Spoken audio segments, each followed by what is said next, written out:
Hi, my name is Patrick Crawford. I enjoy obstacle course racing. I feel that by pushing your boundaries, it gives you the power to attempt anything, gives me the courage to fail and the perseverance to pick myself up and conclude whatever I have tried and failed at. I've been in management for 30 years. I've owned two businesses and sold both of them. Currently, I work for Dunkin' Donuts, where I just received a promotion to area manager. And I recently returned to school to uh, get my bachelor's degree. So I'm going to tell you about a time when I worked well on a team. I'm kind of proud of this one. Um, I helped open the market for the coffee bean and tea leaf here in Austin. I was in charge of getting together a team of people and teaching them how to perform everything to the coffee bean and tea leaf's standard operating procedures. They didn't have any role models to look at, so it was something that I had to create from scratch. So I took two team members that were going to be shift supervisors and divided up the rest of the crew members and made those team members the point people. I felt that by doing that, it would reinforce the authority that those shift supervisors would have over their team members. And then we approached the training in two different phases, two teams each. When we had our opening night, it was more like a party than just opening a retail store. Um, after the event, members of the home office for the coffee bean and tea leaf came up and congratulated us. They said that it was the absolute best opening that they've ever seen, and they were so very proud that the team was able to execute everything to their standards. It was like we had opened a model store and were coached by the very founders of the company. It was very, very exhilarating and a very proud moment for me. Um, a time when I had too much to do. Um, I would say as a Starbucks manager, there's always too much to do. There's always so many competing priorities all the time. Um, and the way that I always prioritized my tasks that I had to do is the first thing is it a health risk? Because we're in a food industry, if it's a health risk, it has to trump everything else. No matter what it is, you stop what you're doing and you take care of the health risk. Next, does it affect somebody else's ability to complete their job? For example, if I have a report that's due, if I don't get that report in, is it going to cause my immediate supervisor to be late on his report and make him look bad? If it is, then that piece of work trumps the other things.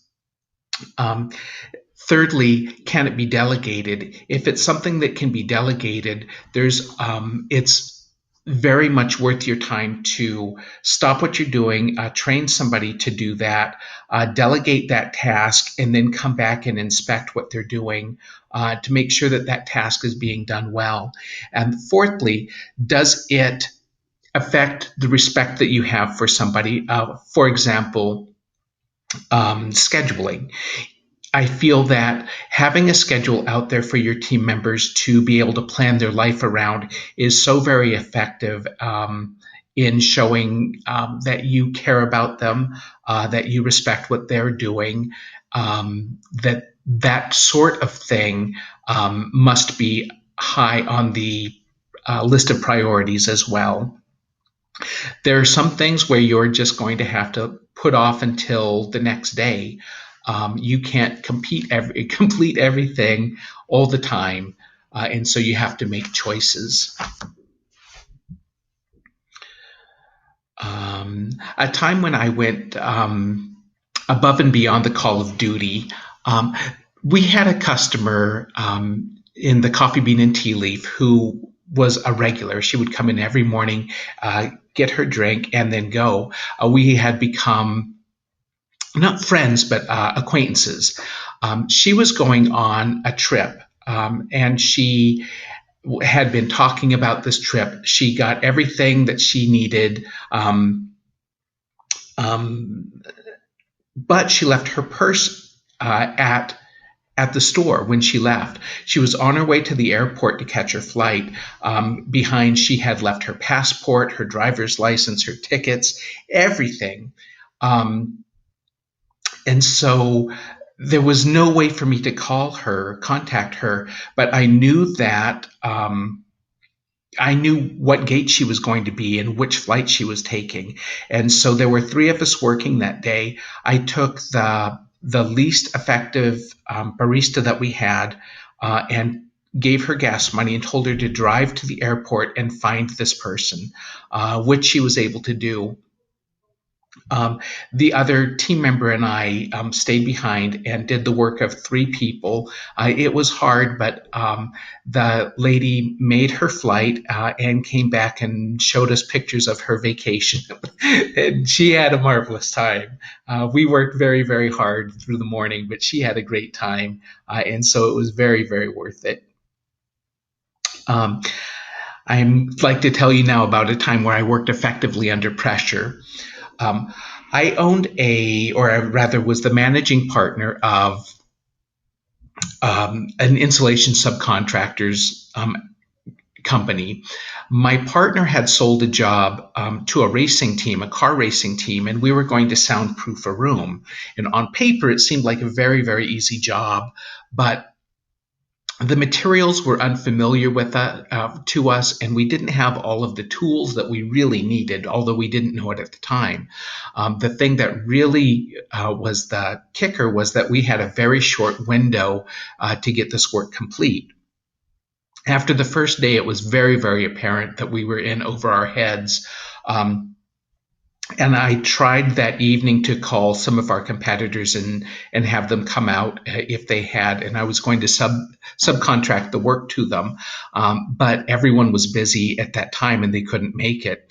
So finally, I had a representative come out from the manufacturer of the materials, and they did a demonstration for us, and my foreman, and one of our lead technicians took or observed the demonstration.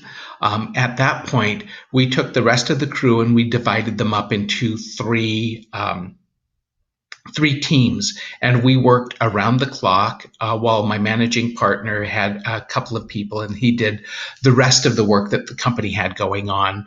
And we were able to finish with a day to spare. And it was very chaotic, very nerve wracking, but we were able to do the job adequately. We got paid, and most importantly, we didn't get sued. An example of when I showed initiative. This one I feel is small, but I think important too.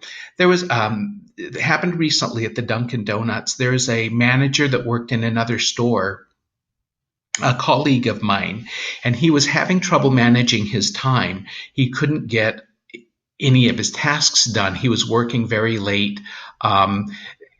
Blowing deadlines for things, orders being placed, and it was affecting his crew. So I picked up the phone.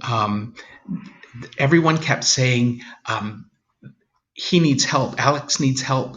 We've got to get Alex help. And I picked up the phone and I asked Alex what he was doing with his day. And he told me that he would get there every morning at 4 o'clock in the morning. And I thought to myself, that's the problem. He's starting too early. You see, we're very, very busy in the morning. And if a manager starts his day at 4, then he's leaving at, I'm sorry, I just noticed the time. He's leaving at 1 o'clock. Because he's leaving at 1, the window to accomplish things are very short. And so he's unable to finish what he's doing.